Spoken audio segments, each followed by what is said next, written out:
I'm glad to see that in every story there's culture and connections.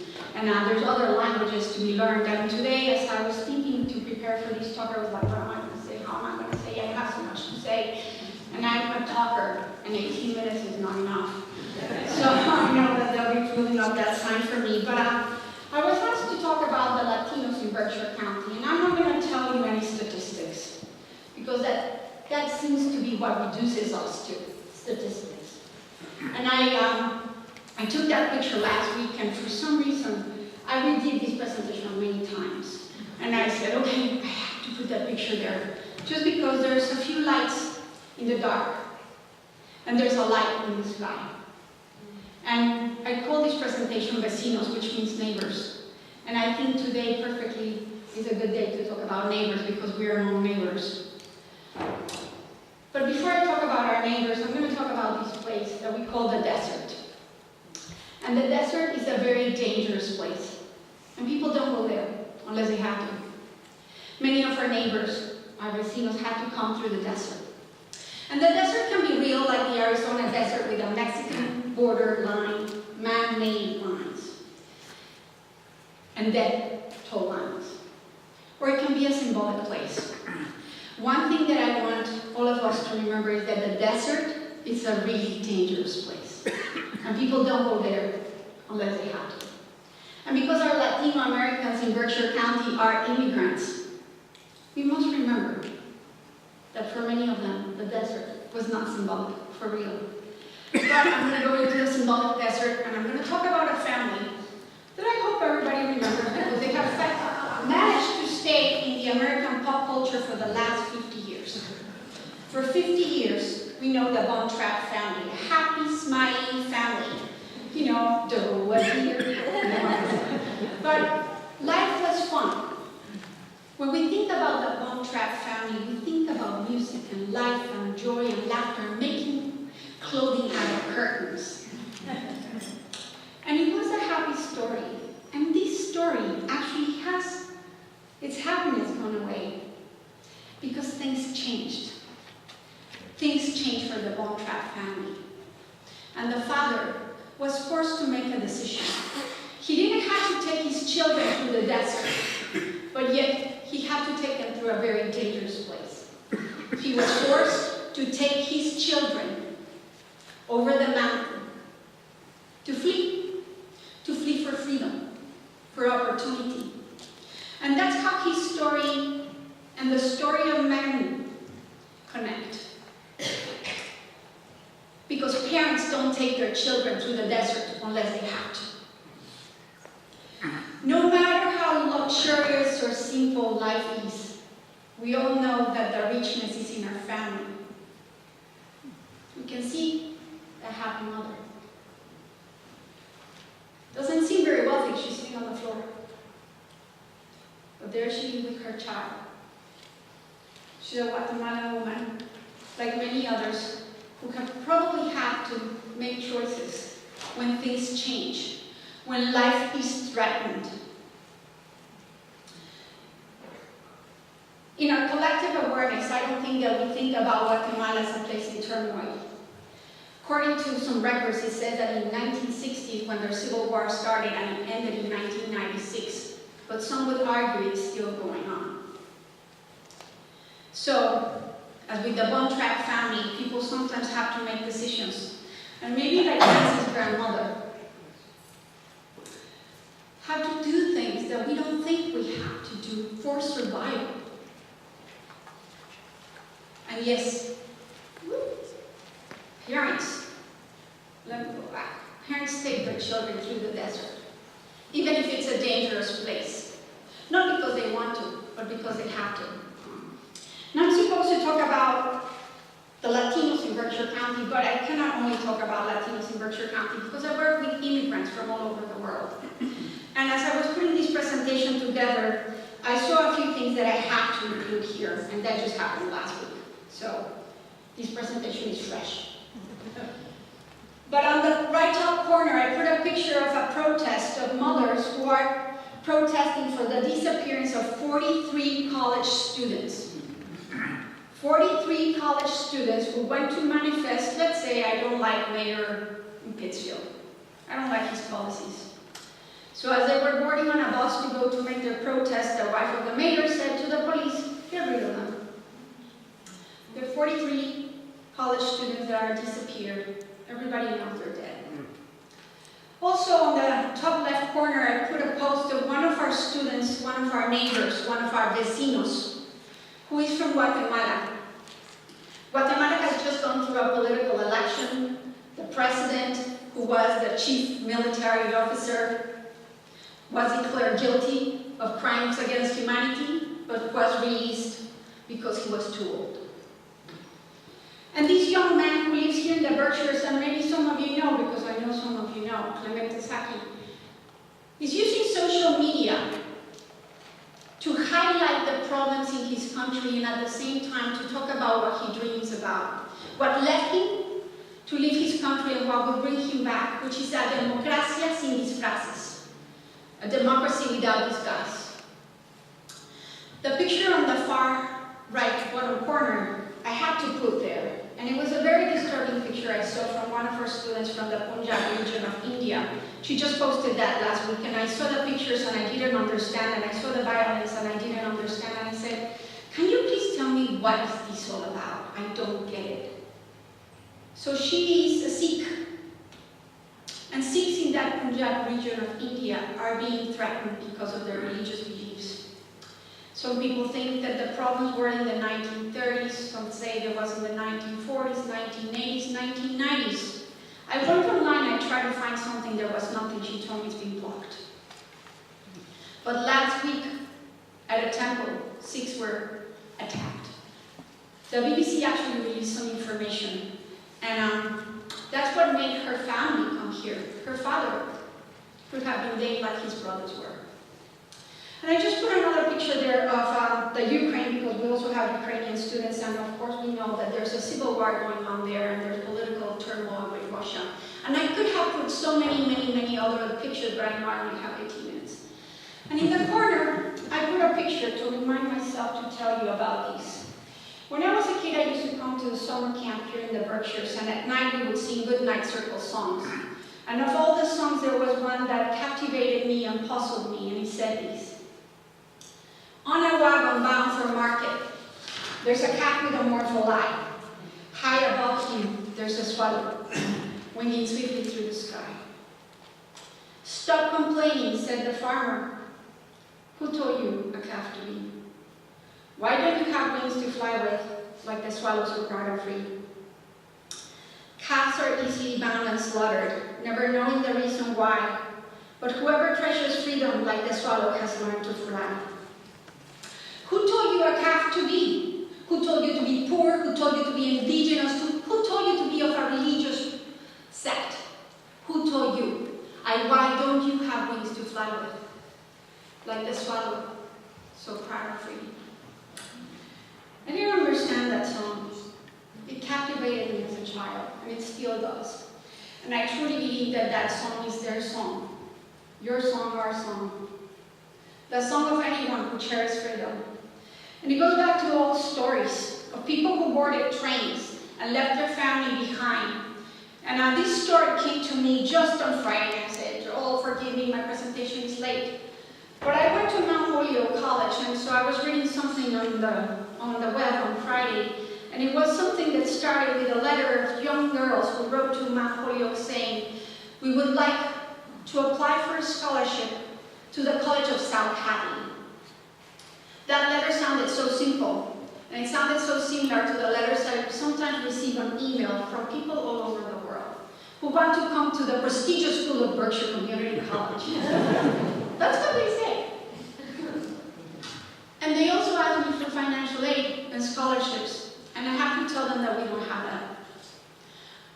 Fortunately for these two girls, South Hadley had an opportunity for them, but their story was of one of happiness and joys, like the Bontrap family, who had to leave their homeland because of persecution. We all know the Holocaust, right? And that's one of the quotes that one of the girls wrote in their journal. I said, the day my sister and I got on the train, just like we were going to go to school, We took our Jewish stars, and that was that. And that was that.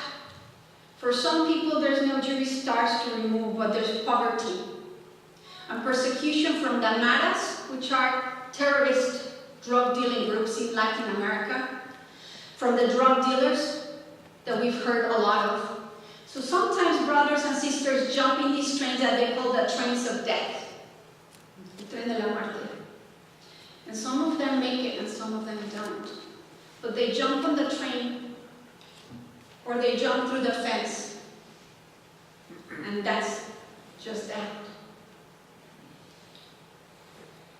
And then, of course, there's the blame game. My family came here the right way. Why can't you do it?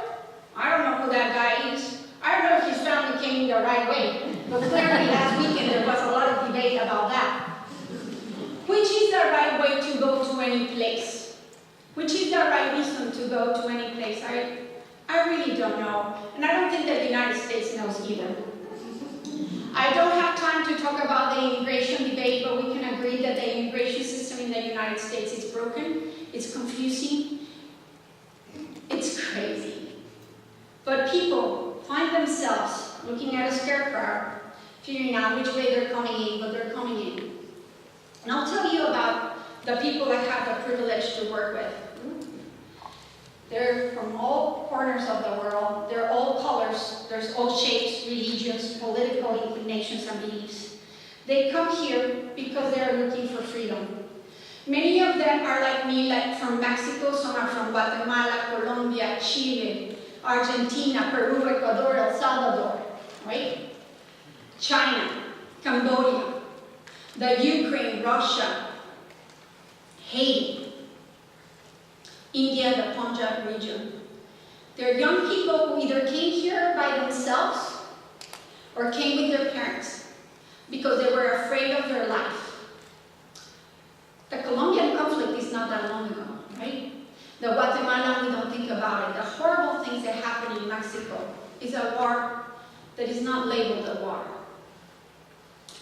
They're all here because they refuse to be the calf in the wagon.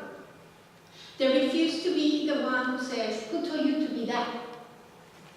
Because whoever pressures freedom, like the swallow has learned to fly.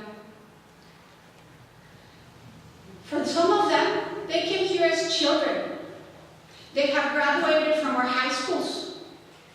And after graduation, for some of them, there was a lot of fear. Because you can go to high school, but to go to college is a different story. You just don't like write a letter and say, can we go and we can get a scholarship? If you're undocumented, you do not qualify for financial aid and you have to pay twice the tuition, and I'll show you that later. But these kids grew among our kids. They're our neighbors, son nuestros vecinos. And their kids went with your kids and our kids to prom. And they made sure they kissed their mother before they went out the door. They're volunteer workers. They're community members. They advocate for education. They volunteer. They're mentors. They tutor. They help to feed the homeless and dress the homeless. They bring joy to places like the Salvation Army for holidays. They raise awareness of the fight against cancer. And when tragedies strike, like in the tornado in Monson a couple of years ago, they roll up their sleeves and they go and help pick up the pieces. Throughout this journey, many of them have been strongly advocating for the DREAM Act, the right for young children who were brought into this country to be able to stay, to be able to go to college. Some of them actually risked deportation by going to a protest in Washington, D.C. Some of them live with fear. Fear, once again, of deportation, of being separated from their loved ones. As we said, the immigration system is broken. The legal way of coming here is so convoluted that I just cannot go into it very deeply. But we have people who come here because they are reunited with their family. Some people who have asylum. Some people who came with a tourist visa and never went back home. Some people who came here with a student visa and maybe stay here. Others who never had a visa. Others who are male bride orders. Male? Did I say it right? You know what I mean. You can be a bride in a foreign country, Somebody can buy it, and that's legal in America. But for those who risk coming through the desert, that's a constant fear. And I see it a lot with our students. And of course, they do not only have to fear that, but they have to constantly listen to people telling them, what the heck are you doing here? You don't belong. Getting to the end of the line like my grandparents did. But there's no line. For some, there's simply no line. Obviously, maybe you know Bill O'Reilly. But the guy next to him is Jose Antonio Vargas. He's an undocumented immigrant who came to this country at the age of 12 from the Philippines. His grandparents were legal citizens in the country, and his mother, a single woman, sent him for a better life. He didn't understand that. He thought he was going to Disneyland. He never went back. And when he turned 16 years old, he went to the Department of Motor Vehicles to try to get a driver's license to find out that his papers were fake. He discovered at that moment that he was undocumented. He had learned things like many other American kids do, and he had hopes and dreams like most American kids do. His guidance counselors told him to go to college, right? But how do you go to college when you're undocumented, when you're illegal? Fortunately for Jose, his counselors and friends and mentors guided him through the process, was able to go to college, and he actually won a Pulitzer Prize for journalism. He was interviewing, I forgot the guy who did Facebook. Yeah, and he was saying, so where are you from? Zuckerberg asked him, where are you from? And he didn't know what to answer. And in that moment, he decided to out himself. And then he wrote an article for the New York Times where he publicly outed himself, and he's become a public face for undocumented young adults. President Obama passed DACA 2 years ago, in 2012. And unfortunately for Jose, because even if he was brought into this country as a minor, he was already 31. And it only works for people until age 30. So he was screwed.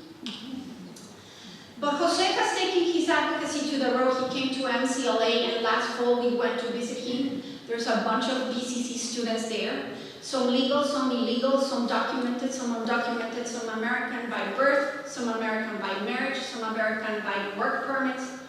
And they all decided that they were going to embrace this quest and advocate for in-state tuition. So coming to college is not a cheap deal. And even undocumented people want to have an education because they know that's the key to liberation. That's a quick chart of the tuition at Berkshire Community College. At BCC, because we're a state institution, we have a differentiating system. If you are from the state, you pay in-state tuition. If you're not, you don't. So somebody who was born in the United States or became a legal permanent and who has lived in Massachusetts can qualify for in-state tuition, and they can get an associate's degree, which is on average 62 credits for less than $13,000. But if you're undocumented, you will pay around $27,000. And by the way, there's no free ticket, there's no free ride, there's no financial aid. So for any Bill O'Reilly that says that they're here taking the seats of somebody else, I will tell you that that's not true. I see their bills. On October 9th, this came up on the Boston Globe, and there's a big debate at the state level. There's other 12 states that have accepted to have in-state tuition for everyone, regardless of immigration status. There's an argument in favor and there's an argument against it. This will be coming into a vote very soon, and I guess all of you can vote. So do your homework. I can tell you whether our students are documented or undocumented, they are cherished and loved by their teachers. They're respected by their hard work. That's one of our students who was receiving an award for engineering. Who would have ever thought that this young woman handles her engineering career and being a mother at the same time with a very uncertain future. Our students step up to the plate. They are involved in student government. Jose is our newest SGA president. They take leadership roles and they advocate for those who don't have a voice. Whether they have the privilege to be in this country with legal documentation or not, they reach out and advocate for others. And at the same time, they're making sure that their stories are woven into the fabric of Berkshire County. There's also Jose, after he did a taping of StoryCorps this summer at BCC. As you might recall, there was a StoryCorps session going on this summer. They're interested in their future. They're scholars. They're recognized as all American scholars. They are inducted in the Phi Beta Scholars program. They represent the state and they're honored by their representatives. There's our former good governor, Patrick. They're proud of their culture and they share it with others. This is a Day of the Dead altar that has been put up at BCC for the last years and will be coming up soon. So they're proud of their culture, they're proud of sharing it. They know where they come from.